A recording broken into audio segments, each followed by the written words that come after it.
ในชีวิตตอนนี้อาจารย์ใส่ในหัวนี่บ่มีแผนแล้วบ่มีความคิดบ่บ่มีแผนหยังโอ้อืมบ่มีหยังก็บางคนก็ถามว่าแสดงว่าตอนนี้หรือว่าช่วงเวลาในปัจจุบันนี้อาจารย์ใส่นี่ทั้งบ่มีแผนแล้วก็ทั้งบ่มีความคิดนี่จักความคิดเนี่ยได้จักแผนอะไรเขาเราก็พูดกันอืมอืมมันสิสุดท้ายมันสิ้นทุกข์สิได้ไปไสสิไปไสไปอยู่กินแล้วก็นอนซะมันล่ะสิมีหยังกินนอนแล้วก็ปากก็บ่กินนอนแล้วก็ทายอืมเพี้ยนเด้มันก็เป็นของมันอยู่แล้วเฮาจะไปวางแผนกับมันให้หยังมาตื่นขึ้นมาแล้วก็เซ็ตกีตาร์ล้างหน้าล้างเมื่อปินบาตเป็นชั้นเข้าแล้วก็อยู่ของเฮานั่งนอนสำนั้นหน้าที่เฮาเด้เฮาจะไปมันบ่จำเป็นต้องวางแผนแต่ว่าวางแผนให้หยังเนาะมีเวียกตัวใดปัดเดินเฮาก็ปัดแต่จะไปวางแผนให้หยังเห็นบ่วางแผนให้มันหนักให้หยังนั่นน่ะเฮาวางแผนเอาน่ะเฮาบ่อยากใช้ชีวิตไปวางแผนให้หยังบ่ก็ในชีวิตมันก็เป็นอย่างนั้นอยู่แล้วเฮาก็ใส่ตามที่มันเป็นเวลากินข้าวเราก็กินข้าวเวลาเฮ็ดเวียกเราก็เฮ็ดเวียกก็จบเด้บ่มีปัญหาหยังเวลาตายก็ตายเวลาแก่ก็แก่เห็นบ่เวลาเจ็บก็เจ็บไปวางแผนให้หยังมันก็เป็นของมันอยู่แล้วเป็นตามธรรมดาของมันอยู่แล้วเราบ่ต้องไปเป็นแทนมันให้มันเป็นอย่างที่มันเป็นเราอย่าไปเป็นแทนมันมันเป็นตามที่มันเป็นนั่นแหละถึงแล้วถ้าเมื่อยก็พักผ่อนต้องวางแผนให้หยังทุกข์เราแก้เราต้องวางแผนซั่นบ่เราเราต้องวางแผนบ่ก็ว่างแล้วเนาะชีวิตอืมคนว่างครับว่างเป็นธรรมดาว่างตามที่มันเป็นเนี่ยอย่าว่างเกินจำเป็นว่างก็ได้ เฮาควรว่างบ่ได้ว่างปะไว้แล้วก็บ่ไปตระหนักถึงมันแล้วเฮ็ดปัจจุบันนั่นบ่แม่นว่างเท่านั้นบ่แม่นบ่โง่นั่นโอ้เอาตัว ว่างคือเราต้องเบิ่ง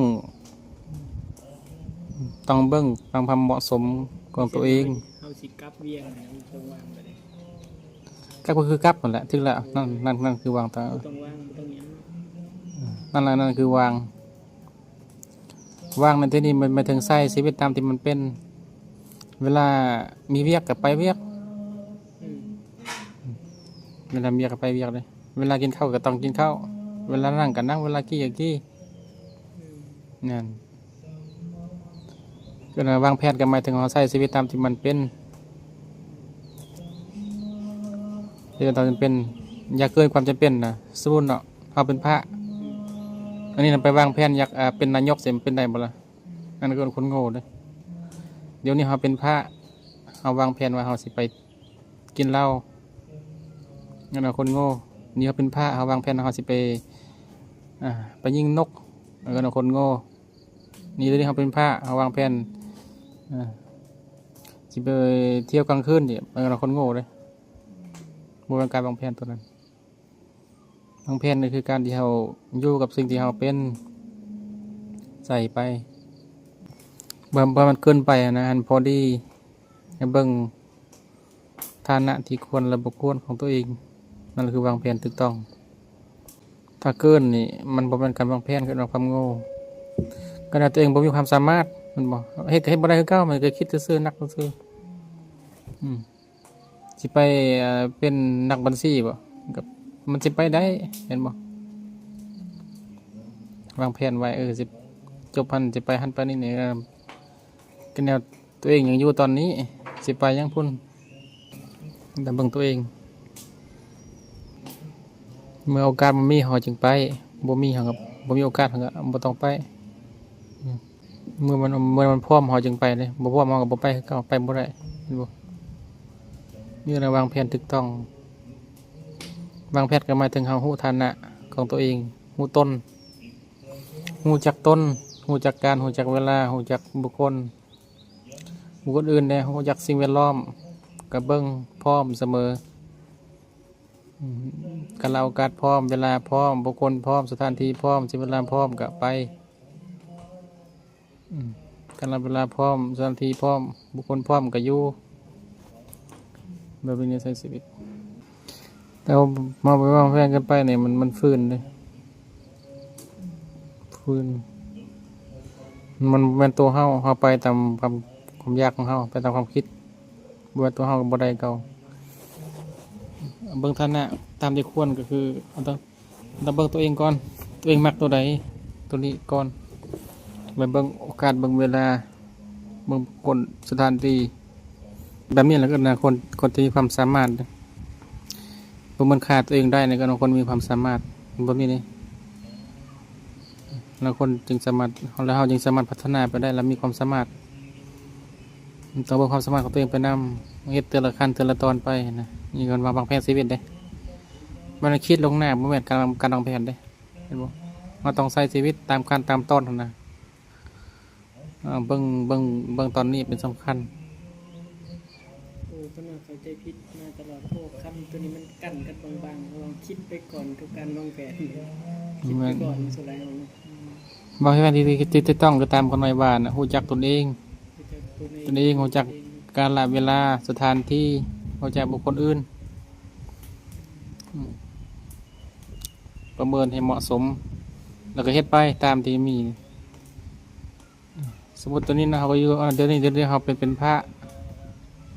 สถานที่มาอยู่แบบนี้เวลาแบบนี้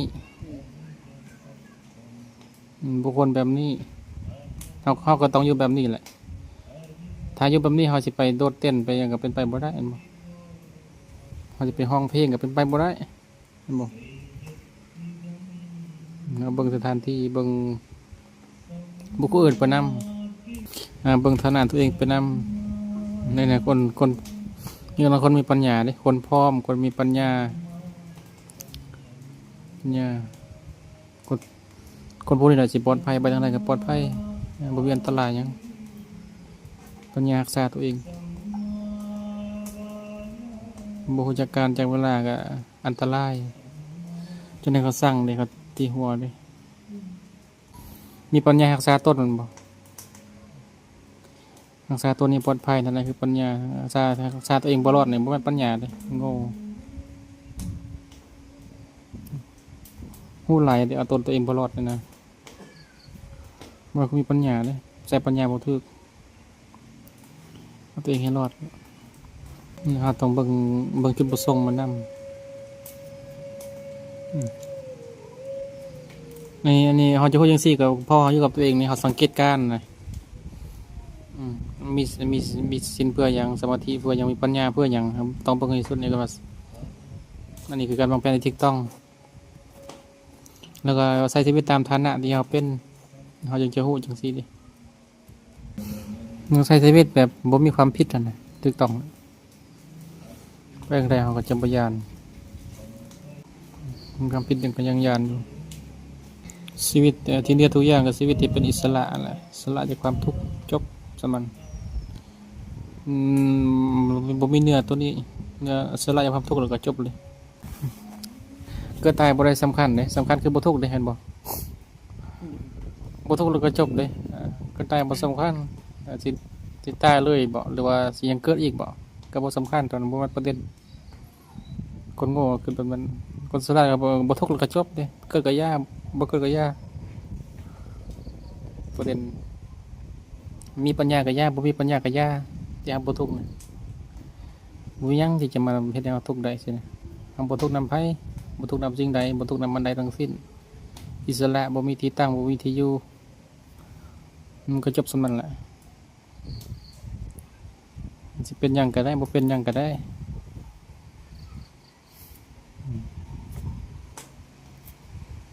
มีก็ได้บ่มีก็ได้